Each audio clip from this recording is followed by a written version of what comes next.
सोचिए किसी इंसान ने ब्रह्मांड के साथ एक ऐसा कानूनी अनुबंध या कह लीजिए एक लीगल कॉन्ट्रैक्ट साइन किया है जिसमें अमरता की 100% गारंटी है। एक ऐसा ड्राफ्ट जिसमें कोई लूप होल नहीं है। बिल्कुल, कोई तकनीकी खामी है ही नहीं। वो पूरी तरह से अजेय हो चुका है। उसका अहंकार इतना बड़ा है कि वो खुद को ही ईश्वर मान बैठा है। लेकिन फिर एक दिन वही ब्रह्मांड उसे एक ऐसी बारीक तकनीकी शर्त पर पकड़ लेता है जिसके बारे में उसने सपने में भी नहीं सोचा था। और आज के हमारे इस गहरे विश्लेषण का विषय भी यही है। हाँ, आज की इस विस्तृत चर्चा में हम इतिहास के सबसे परफेक्ट लीगल ड्राफ्ट के टूटने की बात करने वाले हैं। और मैं कहूंगी कि ये सिर्फ किसी अनुबंध के टूटने की बात नहीं है। ये एक बहुत ही गहरी मनोवैज्ञानिक और दार्शनिक लड़ाई है। सही कहा आपने। आज हम जिस शक्तिशाली आलेख पर विचार कर रहे हैं, the pillar and the claw, the victory of Prahlad, वह पूर्ण सत्ता, अंधे अहंकार और निस्वार्थ सत्य के बीच के टकराव को बहुत ही अद्भुत ढंग से सामने रखता है। बिल्कुल। और इस आलेख की सबसे बड़ी खूबी यह है कि यह इसे महज एक पुरानी कथा की तरह पेश नहीं करता। यह सत्ता की भूख और इंसानी मनोविज्ञान का एक ऐसा दस्तावेज है जो आज भी उतने ही प्रासंगिक है। मतलब कहानी शुरू होती है असुरों के राजा हिरण्यकशिपु से। हाँ। लेकिन मजेदार बात यह है कि उसके इस महाअहंकार की शुरुआत किसी साम्राज्य को जीतने के लालच से नहीं हुई थी। एकदम सही। इस कहानी की जड़ें एक बहुत गहरे व्यक्तिगत दुख में छिपी हैं। हिरण्यकशिपु ने अपने भाई हिरण्याक्ष को खो दिया था। अच्छा। हाँ, और देखिए, जब इंसान इतने गहरे दुख और पीड़ा से गुजरता है तो कई बार वो उस दर्द को बर्दाश्त नहीं कर पाता और वो दर्द एक बहुत ही अंधे क्रूर अहंकार में बदल जाता है, एक डिफेंस मैकेनिज्म की तरह। बिल्कुल। हाँ। उसने ठान लिया कि वो दोबारा कभी किसी चीज के सामने कमजोर नहीं पड़ेगा। वो इस पूरे ब्रह्मांड का अस्तित्व का इकलौता स्वामी बनेगा ताकि मौत या दुख कभी उसके दरवाजे तक ना पहुंच सके। और अपनी इस असुरक्षा को मिटाने के लिए उसने जो रास्ता चुना वो सच में हैरान करने वाला है। हाँ, उसने घोर तपस्या की। हजारों सालों की घोर तपस्या, और ब्रह्मा से वो मशहूर वरदान हासिल किया। अब अगर हम इस वरदान की शर्तों को ध्यान से देखें तो ये किसी डरे हुए पैरानॉइड तानाशाह के दिमाग की उपज लगता है। बिल्कुल लगता है। शर्तें क्या थीं? न इंसान से मरे, न जानवर से, न दिन में मरे न रात में, न घर के अंदर न बाहर, किसी भी अस्त्र शस्त्र से नहीं, और ना ही धरती पर या आकाश में। मतलब उसने मृत्यु की हर संभावित खिड़की को सील कर दिया था। एग्जैक्टली। यहाँ ये समझना बहुत जरूरी है कि राजा हिरण्यकशिपु किन चीजों से डर रहा था। उसने केवल भौतिक खतरों को ब्लॉक किया था। हाँ। उसे लगा कि जीवन और मृत्यु केवल एक यांत्रिक प्रक्रिया है। अगर वो समय यानी दिन और रात, स्थान, अंदर बाहर, धरती आकाश और हथियार को नियंत्रित कर ले तो वो बच जाएगा। हाँ। तो वो ब्रह्मांड के नियमों को चकमा दे देगा। ये सर्वाधिकारवादी या जिसे हम कहते हैं टोटलिटेरियन सोच का चरम है। सत्ता को लगता है कि वो हर चीज को गणितीय सटीकता से कंट्रोल कर सकती है। बिल्कुल। इस वरदान के मिलते ही उसने पूरे ब्रह्मांड को अपने अहंकार के स्मारक में बदल दिया और विष्णु का नाम लेने पर पूर्ण प्रतिबंध लगा दिया। चलिए इसे थोड़ा समझने की कोशिश करते हैं। उसने एक ऐसा अभेद्य भौतिक और कानूनी किला बना लिया जिससे बाहर से कोई सेना नहीं भेज सकती थी। कोई भी नहीं। लेकिन आलेख यहाँ एक बहुत ही शानदार बिंदु उठाता है। राजा की असली कमजोरी भौतिक नहीं थी, वो वैचारिक थी। आप अपने महल के दरवाजों पर तलवारों का पहरा तो लगा सकते हैं, लेकिन आप एक विचार को अंदर आने से कैसे रोकेंगे? रोक ही नहीं सकते। और वो भी तब जब वो विचार आपके किसी बाहरी दुश्मन से नहीं, बल्कि ठीक आपके अपने महल के केंद्र में, आपके अपने घर में पैदा हो रहा हो, उसके बेटे प्रहलाद के रूप में। बिल्कुल। राजा ने बाहर की हर दीवार मजबूत कर ली थी, लेकिन सिस्टम के भीतर ही एक नई चेतना जन्म ले रही थी। हाँ। प्रहलाद को अपने पिता का वो क्रोध, वो कड़वाहट और वो खौफ विरासत में नहीं मिला, बल्कि आलेख बताता है कि जब वो अपनी माँ के गर्भ में ही था तब उसने देवर्षि नारद से ईश्वरीय सत्य को सुन लिया था। तो जन्म से पहले ही? हाँ, जन्म लेने और बोलने तक नारायण नाम उसकी चेतना का हिस्सा बन चुका था। अरे वाह! अगर इसे आज की भाषा में समझें तो राजा के उस परफेक्ट सिस्टम के लिए प्रहलाद किसी बाहरी हैकर की तरह नहीं था। नहीं, बिल्कुल नहीं। वो तो सिस्टम के अंदर ही पैदा हुआ एक वैचारिक कंप्यूटर वायरस था। सही शब्द है। एक ऐसा कोड जो राजा के पूरे सत्तावादी ढांचे को भीतर से अमान्य कर रहा था।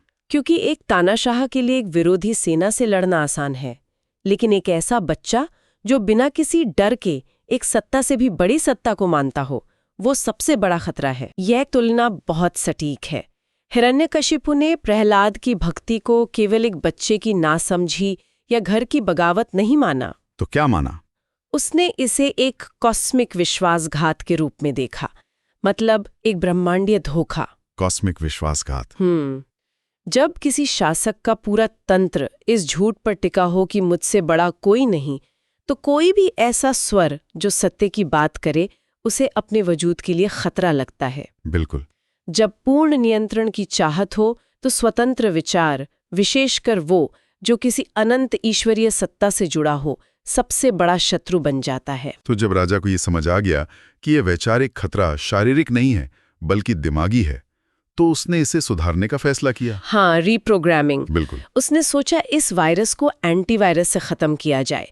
राजा ने प्रहलाद को असुरों के गुरु षंड और अमर्क के पास भेजा, जो गुरु शुक्राचार्य के पुत्र थे। हाँ, उनका काम था बच्चे के दिमाग से इस ईश्वरीय भक्ति को डिलीट करना और उसकी जगह असुर राज्य की ठंडी, व्यवहारिक और स्वार्थी राजनीति को इंस्टॉल करना।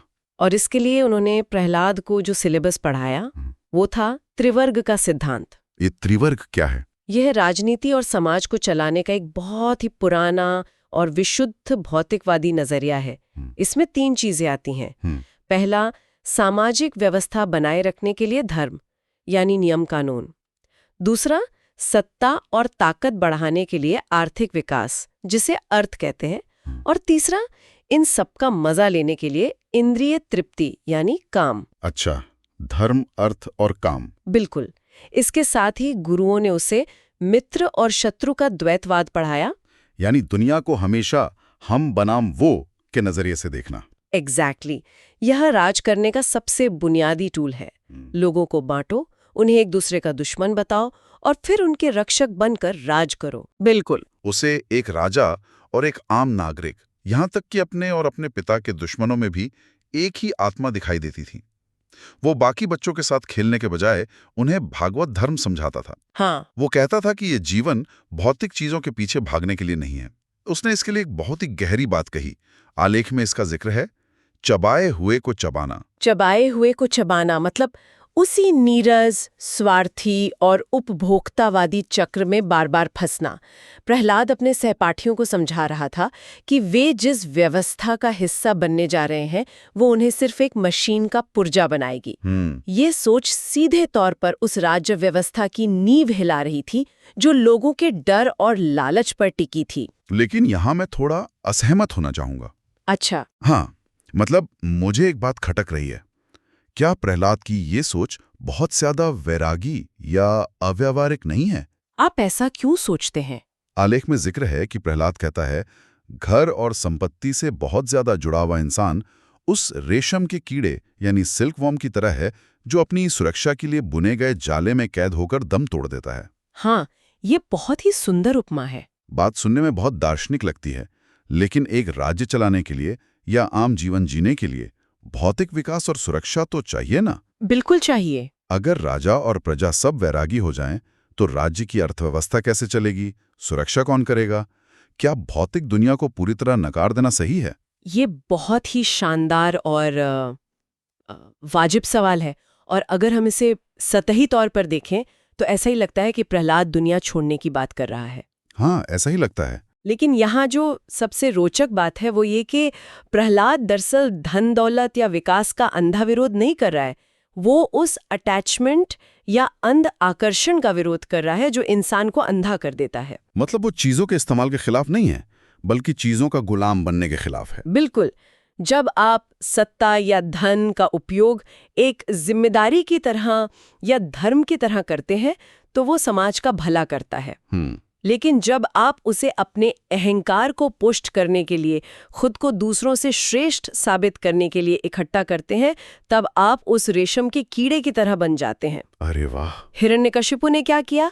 उसने अपनी सुरक्षा के लिए जो अभेद्य किला बनाया, जो नियम बनाए, आखिरकार वही उसकी जेल बन गए। सही बात है। प्रहलाद यह दिखा रहा था कि जब हम डर के मारे खुद को दूसरों से अलग करते हैं और मेरा और तेरा की दीवारें खड़ी करते हैं तो हम सुरक्षा नहीं पा रहे होते, बल्कि अपना ही पिंजरा बना रहे होते हैं। अब समझ में आया, ये वैराग्य नहीं बल्कि असली आजादी की बात है।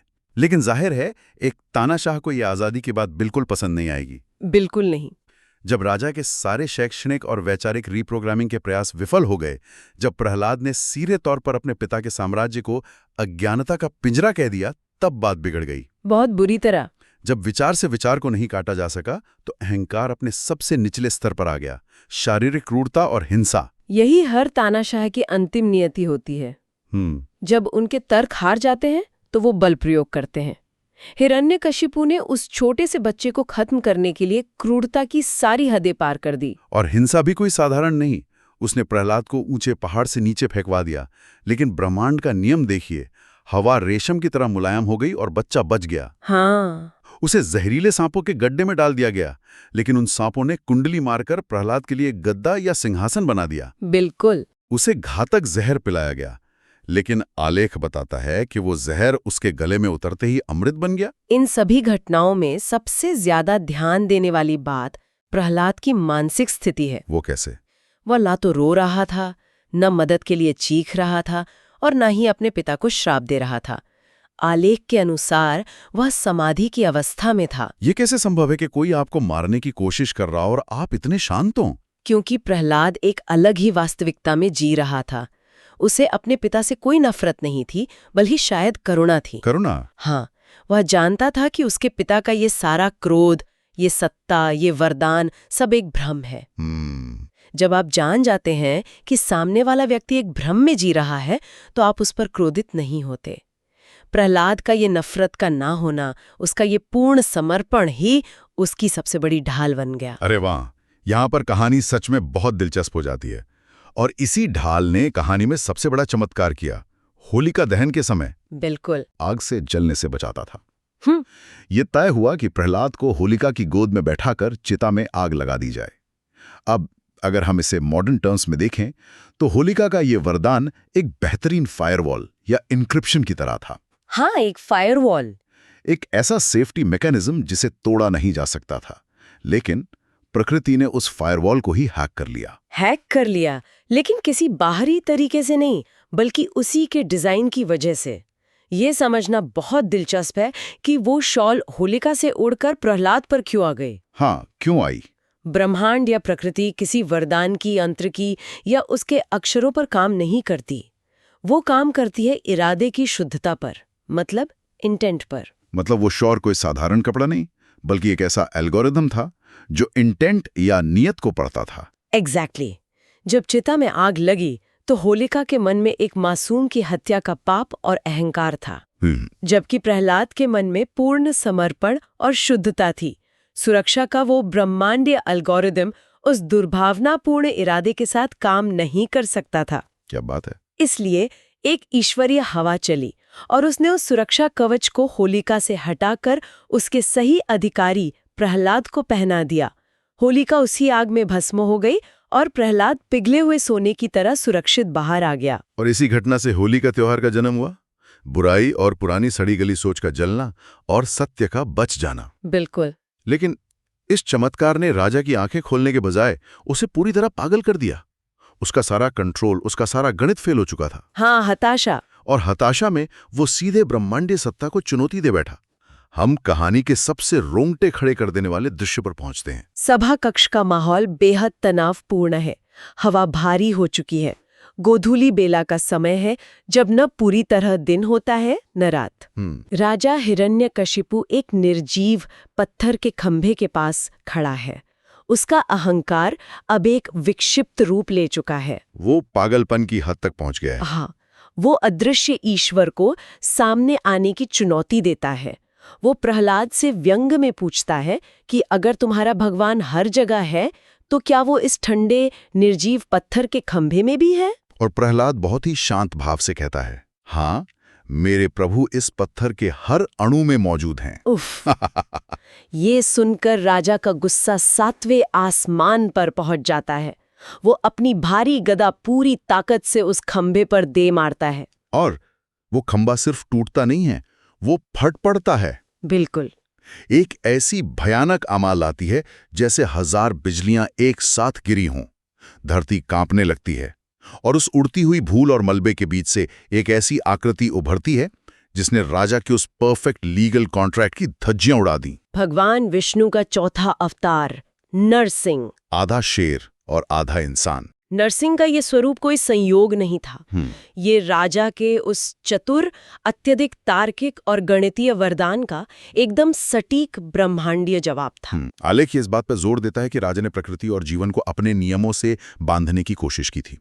वो भूल गया था कि प्रकृति को नियमों में नहीं बांधा जा सकता। सही बात है। नरसिंह अवतार उस आदिम, अप्रत्याशित और अदम्य प्राकृतिक शक्ति का प्रतीक था जिसे इंसान का कोई भी कृत्रिम नियम नहीं रोक सकता। और ये ब्रह्मांडी न्याय की सबसे रचनात्मक घटना है। मतलब यूनिवर्स ने राजा के नियमों को तोड़ा नहीं, यूनिवर्स ने राजा को उसी के बनाए गए नियमों के खेल में बुरी तरह हरा दिया। हाँ, हम उस चेकलिस्ट को देखते हैं।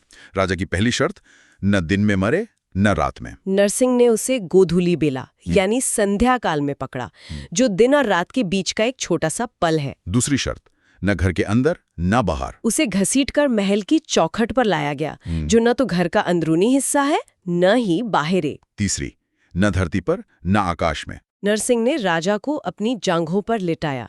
चौथी, न इंसान से न जानवर से। और वो स्वयं नरसिंह थे, एक ऐसा स्वरूप जो न पूरी तरह इंसान था न पूरी तरह जानवर। और आखिरी, सबसे मजबूत शर्त, किसी भी अस्त्र या शस्त्र से नहीं मरेगा। यहीं पर प्रकृति का सबसे बड़ा प्रहार होता है। नरसिंह ने किसी तलवार, भाले या गदा का इस्तेमाल नहीं किया। तो किसका किया? उन्होंने अपने नुकीले हाथी दांत जैसे सफेद नाखूनों का इस्तेमाल किया। नाखून कोई हथियार नहीं है, वे शरीर का प्राकृतिक हिस्सा हैं। अरे बाप रे। और उन्हीं नाखूनों से उस अजय राजा का सीना चीर दिया गया। ये दृश्य जितना खौफनाक है उतना ही गहरा भी है, क्योंकि अगर हम आलेख की गहराई में जाएं तो नरसिंह ने केवल राजा के शरीर को नहीं मारा, बल्कि उन्होंने उस अभेद्य अहंकार को पूरी तरह से नष्ट कर दिया। बिल्कुल। लेकिन आलेख यहाँ एक बहुत ही दिलचस्प बात कहता है कि राजा का जो खून बहा वो कोई हत्या नहीं थी, बल्कि एक आहुति थी। इसका क्या मतलब है? अगर हम इसका संबंध बड़ी तस्वीर से जोड़ें तो इसका मतलब ये है कि राजा ने अपनी तपस्या से ब्रह्मांड की जो अपार शक्ति चुरा ली थी और उसे अपने स्वार्थ के लिए रोक रखा था, वो शक्ति अब आजाद हो गई थी। अच्छा। वो रक्त उस चुराई गई ऊर्जा को ब्रह्मांड के सही स्रोत तक वापस पहुंचाने का माध्यम था। और सबसे बड़ी बात, इस विनाश में ही राजा की मुक्ति भी छिपी थी। यानी जो मृत्यु उससे सबसे भयानक लग रही थी, उसी मृत्यु ने उसे आजाद किया। बिल्कुल। ईश्वरीय स्पर्श से और अपने अहंकार के पिंजरे के टूट जाने से राजा की आत्मा आखिरकार मुक्त हो गई। ये विनाश और मोक्ष का एक साथ होना है। लेकिन कहानी उस सीने के चीरे जाने पर खत्म नहीं होती। नहीं। जब राजा का अंत हो गया तब हॉल का नजारा डरावना था। नरसिंह का क्रोध शांत होने का नाम ही नहीं ले रहा था। हाँ, आलेख में वर्णन है कि उनका वो उग्र रूप देखकर देवता भी बादलों के पीछे छिपकर कांप रहे थे। ऐसा लग रहा था कि वो ईश्वरीय क्रोध अब पूरी सृष्टि को ही भस्म कर देगा। सच में। इस भयंकर तूफान को कौन शांत करेगा? और तब वो छोटा सा बच्चा आगे आता है, प्रहलाद। बिना किसी डर के वो उस खून से सने भयानक अवतार के पास जाता है और उनके आगे झुक जाता है। ये सच में एक अद्भुत और सुंदर विरोधाभास है। जो शक्ति एक महाअहंकारी और शक्तिशाली राजा के लिए सबसे भयानक विनाश का कारण बनी, वही उग्र शक्ति एक मासूम निहत्थे बच्चे के लिए सबसे कोमल रक्षक बन जाती है। बिल्कुल। जैसे ही प्रहलाद का स्पर्श होता है, नरसिंह का सारा क्रोध पिघल जाता है। उनकी आंखों की आग एक वात्सल्यपूर्ण पिता की करुणा में बदल जाती है। वे अपने उन्हीं विशाल पंजों से, जिनसे उन्होंने सीना चीरा था, बच्चे का सिर प्यार से सहलाते हैं। प्रहलाद की शुद्ध भक्ति ही वो एकमात्र सेतु थी जो इतने प्रचंड ईश्वरीय क्रोध और इस सांसारिक शांति के बीच की खाई को पाट सकती थी। सही बात है। और अगर हम आज भी होली के रंगों को देखें तो वे इसी पूरी यात्रा का प्रतीक हैं। बिल्कुल। राजा के अंत का वो लाल रंग, होलिका की राख में बदलने का वो सफेद रंग, और उसके बाद जब ब्रह्मांड ने आजादी की एक नई सांस ली तो खुशी के वे सारे जीवंत रंग जो आज हम एक दूसरे पे उड़ाते हैं। यही कारण है कि आज भी नरसिंह मंदिरों की वास्तुकला बहुत ही विशिष्ट होती है। वे मंदिर और वहां गूंजने वाले मंत्र केवल किसी पुरानी कथा को नहीं दोहराते, बल्कि वे उस शक्तिशाली संरक्षण का आवाहन करते हैं। संक्षेप में कहें तो प्रहलाद का राज्याभिषेक केवल एक राजा का हटना और दूसरे का आना नहीं था। ये डिजायर यानी स्वार्थ और इच्छा पर आधारित सत्ता की जगह धर्म पर आधारित सत्ता की वापसी थी। तो इस पूरी विस्तृत चर्चा का आखिर निष्कर्ष क्या निकलता है? बहुत कुछ है सीखने को। हमने शुरुआत की थी एक अभेद्य किले से, एक ऐसे परफेक्ट लीगल कॉन्ट्रैक्ट से जिसने मौत को बाहर रोक दिया था। लेकिन कहानी हमें यह सिखाती है कि सत्य और प्रकृति हमेशा उस पत्थर में पड़ी बारीक दरार को ढूंढ ही लेते हैं, चाहे इंसान अपनी सत्ता और अमरता की दीवारें कितनी भी चतुराई से क्यों ना खड़ी कर ले। सही कहा आपने। और अगर हम इसे अपने जीवन से जोड़कर देखें तो हम सब भी अक्सर हिरण्यकशिपु की तरह ही व्यवहार करते हैं। वो कैसे? हम धन, पद, सत्ता या रिश्तों का वरदान इकट्ठा करते हैं। हम अपने अहंकार के लिए अभेद्य किले बनाते हैं, ये सोचकर कि ये चीजें हमें दुनिया के हर दुख और असुरक्षा से बचा लेंगी। लेकिन जैसा कि प्रहलाद ने कहा था, उस रेशम के कीड़े की तरह एग्जैक्टली। हम जो किले और सुरक्षा कवच बनाते हैं वे अक्सर हमारी ही सुरक्षा के लिए बुने के जाले बन जाते हैं, जो अंततः हमारी ही कैद का कारण बनते हैं। हम अपनी ही बनाई हुई उन दीवारों के भीतर घुटने लगते हैं और हमारा वो भ्रमित अहंकार हमारी सबसे बड़ी जेल बन जाता है। और जब तक उस अज्ञानता और अहंकार का वो पत्थर का खंभा नहीं टूटता, तब तक सत्य, प्रकृति और हमारी अपनी सच्ची मुक्ति का उदय नहीं हो सकता। टूटना जरूरी है ताकि जो असली है वो बाहर आ सके। बिल्कुल सही। और इसी विचार के साथ हम आज के इस वैचारिक मंथन को विराम देंगे, लेकिन आलेख की इस पूरी कहानी को गहराई से समझने के बाद जाते जाते एक ऐसा सवाल मन में आता है जो अक्सर अनदेखा रह जाता है। वो क्या है? इस पूरी कहानी में हमने राजा की बात की, प्रहलाद की बात की और उस विशाल अहंकार वाले खंबे के टूटने की बात की। लेकिन जरा सोचिए, जब वो इतना विशाल भारी भरकम खंबा फटा होगा, जब उस महा अहंकार का महल ढहा होगा, तो क्या आसपास के लोगों को चोट नहीं आई होगी? जाहिर सी बात है। तो आज की आधुनिक दुनिया में जब हमारे जीवन में या समाज में किसी बहुत बड़े अहंकार का पतन होता है, चाहे वो कोई संस्था हो, कोई शक्तिशाली व्यक्ति हो या हमारी अपनी कोई बहुत गहरी पुरानी धारणा हो, हाँ, तो क्या उसके टूटने के उस भयंकर मलबे में कुछ मासूम चीजें या लोग भी नहीं दब जाते? एक बहुत ही जायज सवाल है। क्या ब्रह्मांडीय न्याय या सत्य की जीत की प्रक्रिया में ये जो कोलैटरल डैमेज होता है, ये अवांछित विनाश, क्या ये जायज है? और अगर हाँ, तो उस मलबे को साफ करने की जिम्मेदारी आखिर किसकी होती है? सोचने वाली बात है। इस बारे में जरूर सोचिएगा और ये भी सोचिएगा कि हमारे जीवन का वो पत्थर का खंबा कौन सा है जिसे टूटने की जरूरत है। इस चर्चा में जुड़ने के लिए धन्यवाद। अगली बार फिर मिलेंगे।